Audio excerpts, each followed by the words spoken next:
Jadi gini, terjemah dengan tafsir itu dua hal yang berbeda ya. Jadi terjemah itu dia hanya sekedar mengartikan. Tapi apa yang dimaksud ayat tersebut itu belum dibahas sama sekali. Dan hukum dasarnya semua terjemah Al-Quran bukan Al-Quran. Karena Quran dengan bahasa Arab itu Allah punya maksud. Bahasa Arab itu punya kekhasan yang tidak dimiliki bahasa lainnya. Sebagai bahasa komunikasi, semua bahasa bisa dipakai. Kalau sudah masuk bahasa tulis, hanya sebagian bahasa yang ada tulisannya. Sebagai bahasa ilmu, lebih sedikit lagi. Tapi Quran punya satu watak yang tidak dimiliki bahasa lainnya, yaitu bahasa wahyu.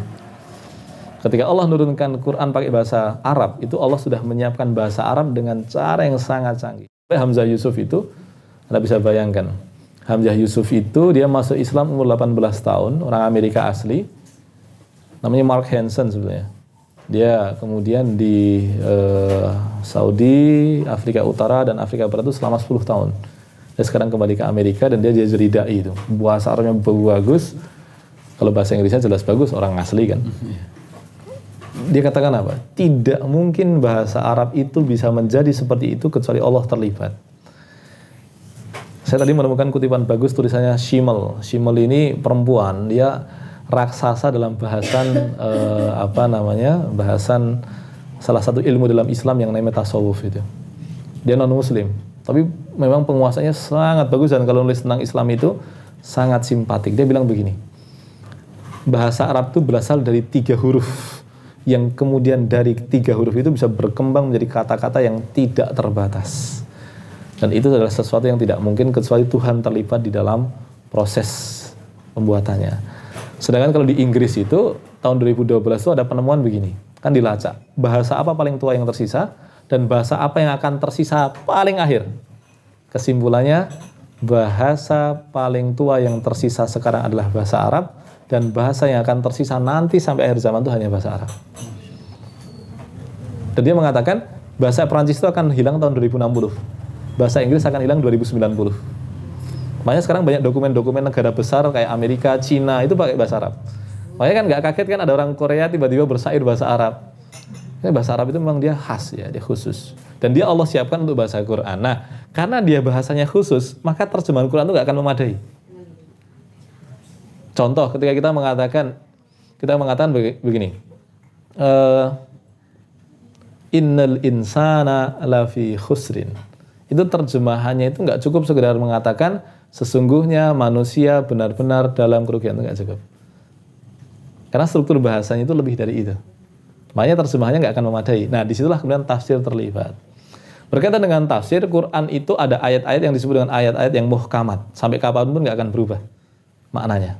Tapi ada ayat-ayat yang sifatnya mutasyabihat. Mutasyabihat itu dia mengandung makna-makna yang sangat luas sehingga di saat ini kita pahami, tapi di waktu yang lain nanti ada pemahaman yang berbeda.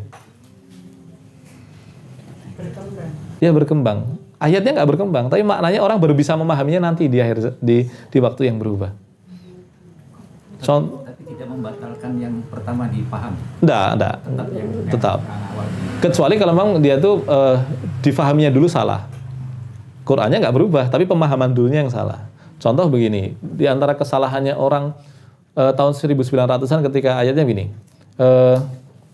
Ini memang Quran tuh banyak keajaibannya. Makanya ada sebuah buku tuh, wah cantik sekali. Bukunya itu judulnya I'jazul Quran Indal Usur, Kemukjizatan Al-Quran sepanjang zaman. Yang nulis pendeta. Namanya itu Isa Jibulatta. Yang menerjemahkan buku itu Pak Quraish Shihab.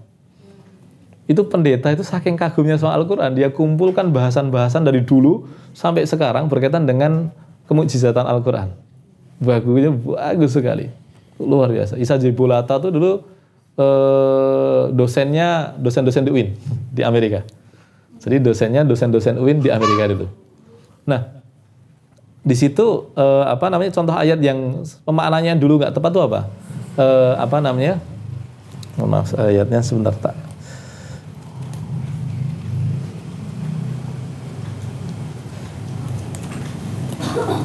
Masih ingat ya ayat fanfudu la tanfuduna illa bisultan. Fanfudu. Ini dalam surat Ar-Rahman.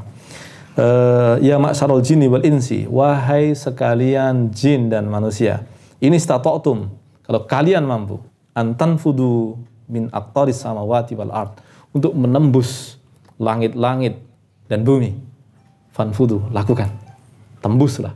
Meskipun kata fanfudu begini, itu dia terjemahnya tidak sekedar menembus itu. Terus kemudian Allah mengatakan la tanfuduna illa bisultan, tidak akan menembusnya kecuali dengan kekuasaan. Nah dulu orang itu memahaminya dengan pesawat, tapi sebenarnya pemahaman itu nggak tepat karena masuk bumi juga. Nah itu termasuk tafsirnya sampai sekarang belum selesai. Contoh yang lain, kata mencipta dalam Al-Quran itu ada banyak. Khalaqa mencipta, fatara mencipta, ittakhoda mencipta, ja'ala mencipta. Termasuk yang menarik, banyak terjemahan Quran itu yang ternyata terjemahannya nggak pas karena memang terpaksa begitu. Contoh, ketika Allah mengatakan wa anzalnal hadida, terjemahannya itu kami ciptakan besi, padahal artinya sebetulnya adalah kami turunkan besi.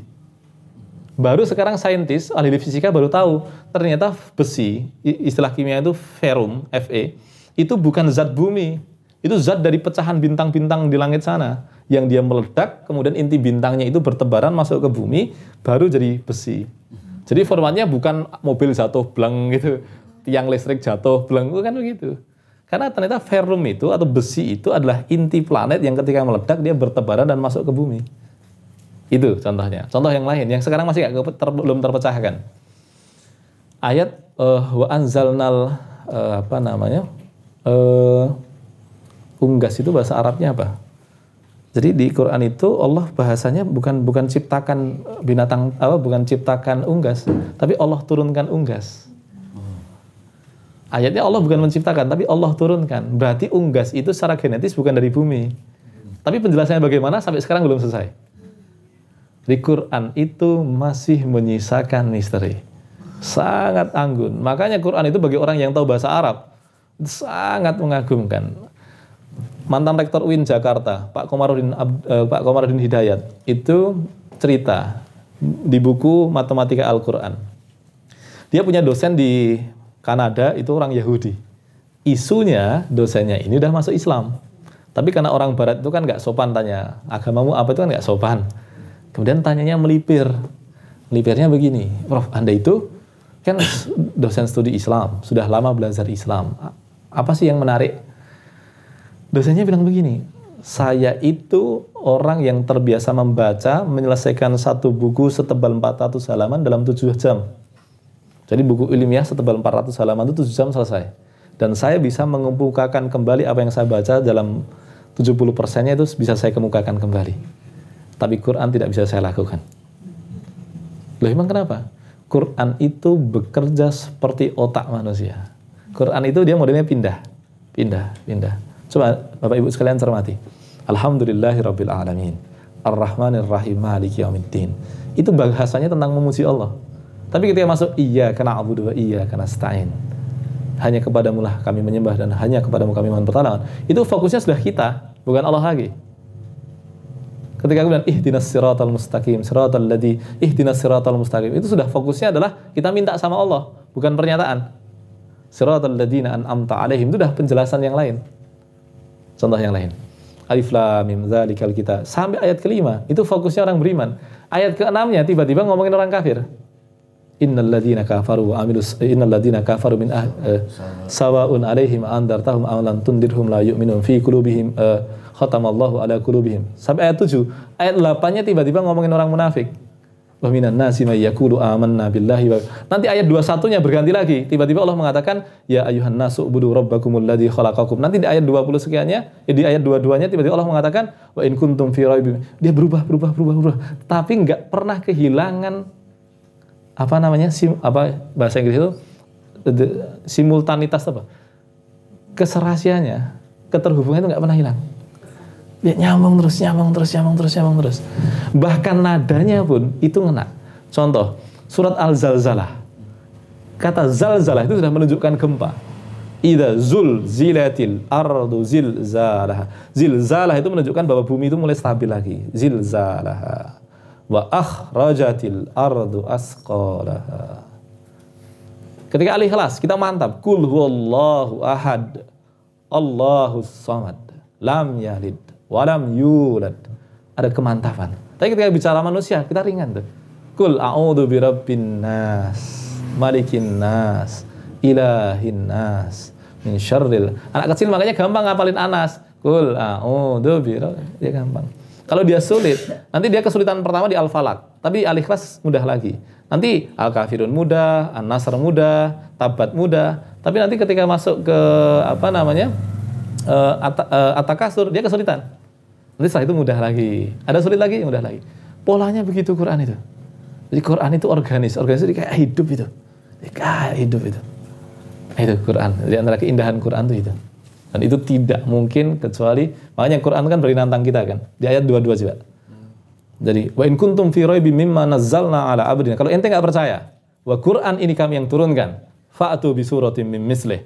Bawa surat yang semisal. Wa da'u syuhada'akum, ajak teman-temanmu sekampung kalau perlu. Ya, nantang kita. Di Quran itu sangat percaya diri bahwa dirinya benar. Itu keindahan Quran itu diantaranya adalah itu.